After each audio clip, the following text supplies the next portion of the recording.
Assalamualaikum warahmatullahi wabarakatuh. Perkenalkan, nama saya Amanda Astiati Firman. Saya berasal dari pengujian sumber kelas 5C dengan NPM 223210272. Pada kali ini saya akan menjelaskan tentang ujian saya. Nah, pada soal yang pertama, di sini merupakan kasus dari sumur, di mana sumur ini merupakan sumur baru yang memiliki reservoir yang tertutup. Di sini kita diberikan beberapa data berupa QO atau alir dari minyaknya, yaitu sebesar 2.500 STB per day, kemudian ada BO, yaitu 1,21 RB per STB, yang kemudian ada Visco, yaitu 0,92 CP, yang kemudian ada porositas, yaitu 0,21%, kemudian ada H, yaitu 23 feet, kemudian ada CT atau kompresibilitasnya, yaitu 0,00000872 atau 8,72 dikali 10 pangkat minus 6 PSI pangkat minus 1, kemudian ada RW, itu resistivity water, yaitu 0,401 FT, setelah itu ada PI atau tekanan awalnya itu sebesar 6.009 PSI. Nah, kita diberikan data juga di sini berupa data waktu, data PWF-nya. Nah, setelah itu, pertama-tama kita harus cari dulu PI dikurang PWF. Nah, kita masukkan rumusnya terlebih dahulu dengan rumus sebagai berikut.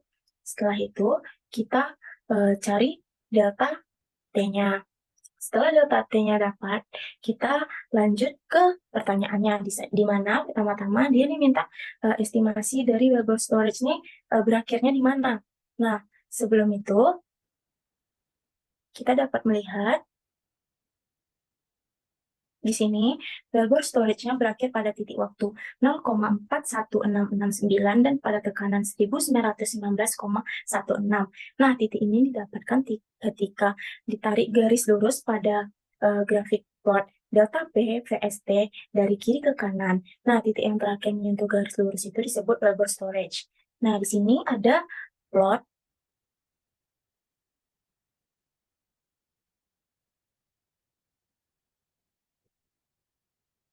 Nah, di sini ada plot. Dapat kita lihat.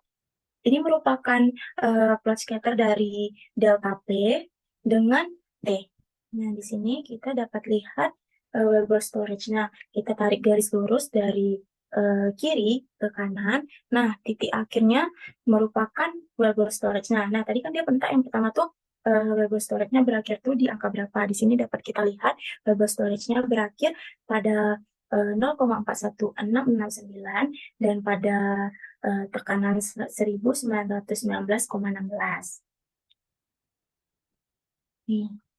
Kemudian yang kedua, dia minta infinite acting radial flow-nya tuh awalnya di mana atau start-nya tuh di mana dan berikan alasan kita. Di sini dapat kita lihat IARF itu dimulai dari waktu 0,41669 dan pada tekanan 1919,16. Nah, IARF ini merupakan parameter yang menggambarkan resistensi awal terhadap aliran fluida dalam ruang anulus suatu sumur bor atau lebor. Nah, di sini ketika dia ini terjadi ketika perubahan dari fase transisi ke bagian konstan atau yang ke bagian tetap. Nah, di sini dapat kita lihat ini merupakan bagian yang konstan atau tetap nih di sini. Nah, ini ya F-nya. Nah, dia dimulai pada saat wellbore berakhir. Nih, di sini dia dimulai. Nah, pada titik ini IAF dimulai. Nah, 0,41669 dan pada tekanan 1919,16. Kemudian pada soal berikutnya, yaitu dia meminta kita untuk estimate the permeability. Nah, di sini nih dia meminta kita untuk mencari permeabilitasnya dengan cara sebagai berikut. Nah, sebelum kita mencari nilai permeabilitas, kita harus terlebih dahulu tahu nilai PWF1 dan PWF2 serta nilai dari waktunya. Di sini kita plot lagi, kita bikin grafik scatter lagi dari plotnya tuh dari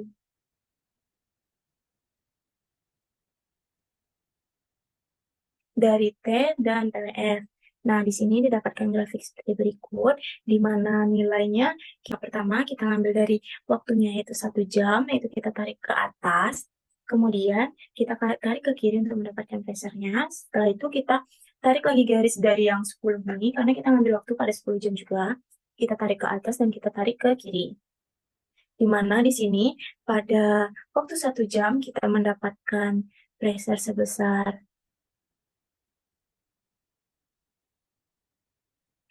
3.465,23 dan pada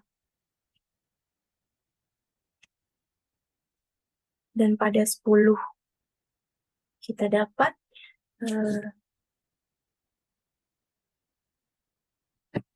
dan pada 10 jam kita dapat 3062,07. Nih, seperti yang sudah kita dapatkan. Kemudian, sebelum kita mencari nilai permeabilitasnya, kita harus tahu dulu nih nilai dari slope-nya. Karena kan mencari nilai permeabilitas itu membutuhkan nilai slope dengan rumus M mutlak PWF 2 dikurang PWF 1 per log T2 dikurang log T1 T mutlak. Nah, rumus ini didapatkan dari referensi example 2.1 pada buku John Lee halaman 30. Nah, setelah itu kita masuk ke rumusnya. Dan setelah itu didapatlah hasil sebesar 403,16. Setelah kita mendapatkan nilai slope-nya, kita tuh bisa nyari permeabilitasnya nih dengan cara K sama dengan 162,6 dikali aju alir dikali B dikali viskositas per slope kali H.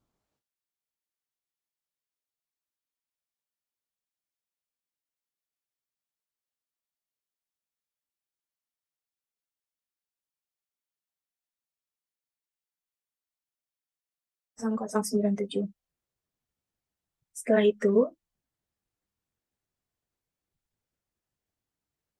itu kita dapat mencari nilai skin factornya dengan cara S sama dengan 1,151 ke kurung P yang di 1 hour dikurang P awal tadi per M. Setelah itu kurung, kemudian ini kurung awal lagi log K per porositas dikali viskositas dikali Z dikali LW pangkat 2 ditambah 3,2274 kemudian untuk kurung awal. Nah, rumus dari skin factor ini kita dapatkan dari referensi 2.23 pada buku John Lee juga, di mana setelah kita masukkan rumusnya, ini rumusnya sebagai berikut, didapatkan hasil 8 minus 18,7453.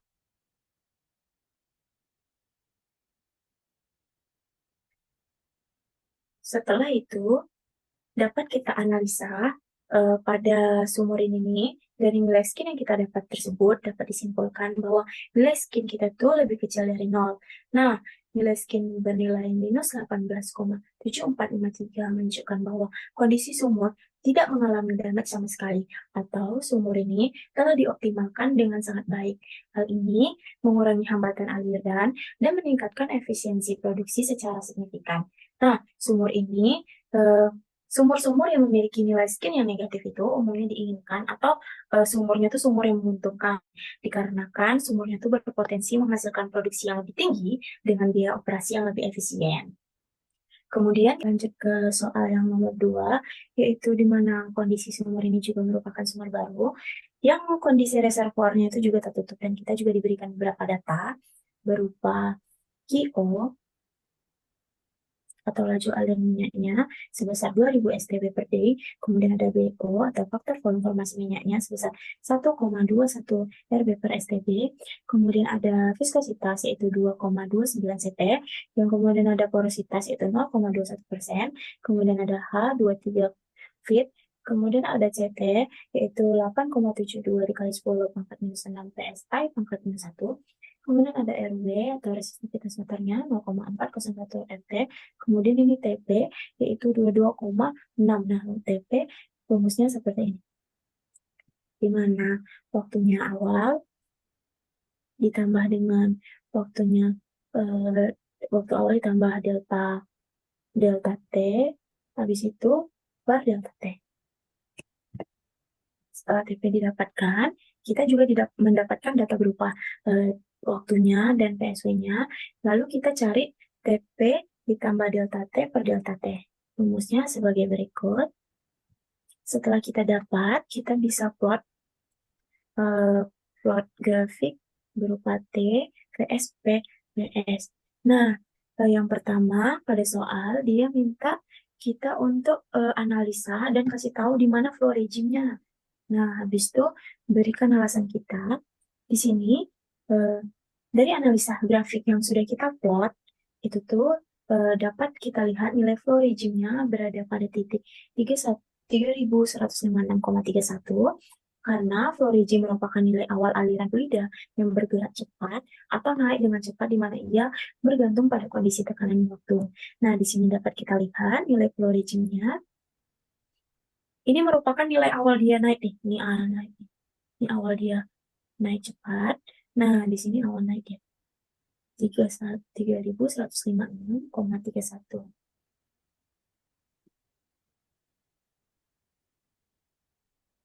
Nih, 3156,31.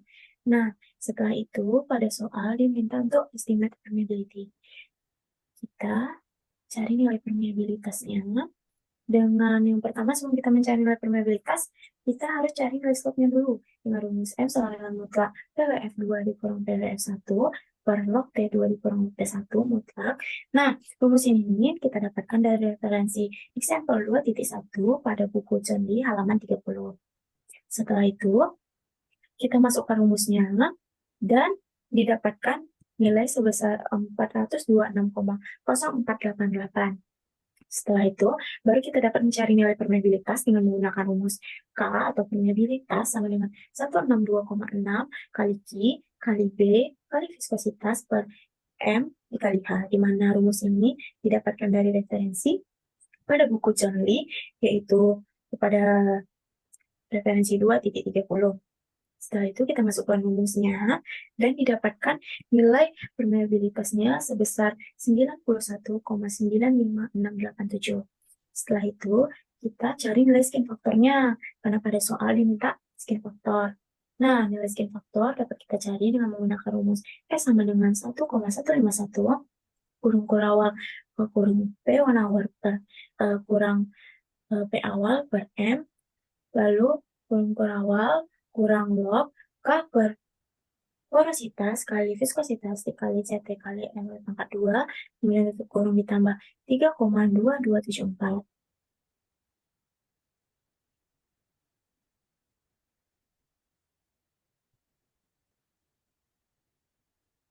Nah, setelah itu, eh, sebelumnya rumus ini kita dapatkan dari referensi buku John Lee juga pada 2.23. Nah, setelah rumusnya dimasukkan sebagai berikut,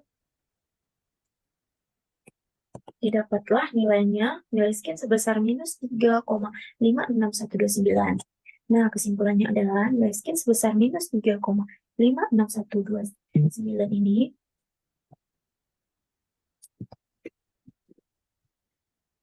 menunjukkan bahwa hambatan aliran telah dioptimalkan secara signifikan, sehingga fluida dari formasi lebih mudah mengalir ke sumur. Nah, sumur dengan kondisi nilai skin negatif ini merupakan sumur yang menguntungkan karena aliran fluidanya mudah untuk mengalir, sehingga sumur-sumur ini sumur-sumur yang bagus. Nah, demikian hasil video ujian akhir semester saya. Bila ada kata yang salah mohon dimaafkan. Assalamualaikum warahmatullahi wabarakatuh.